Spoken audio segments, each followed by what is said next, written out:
Welcome to this DelftStack tutorial video.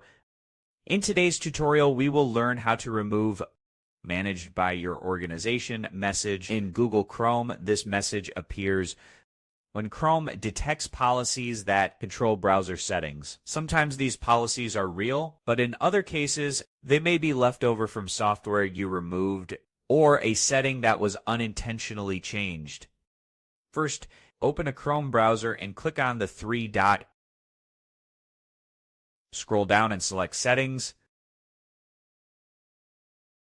If you see Managed by your organization, Chrome is detecting active policies, which is not in my case.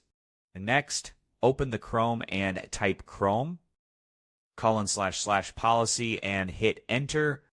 This page will show you which policies are controlling Chrome. If you recognize them from work, school, or antivirus software, you should not remove them. If the policies are from a trusted source, you can reset them using the Windows Registry. Next, click on the three dot and go to Settings again. Choose Reset Settings and click on Reset Settings. And your Chrome should be back to normal. Next, restart your computer. So Chrome's reload with clean settings and check the Chrome //policy again. And it should be empty. Thanks for watching. And don't forget to check out the next DelftStack tutorial video.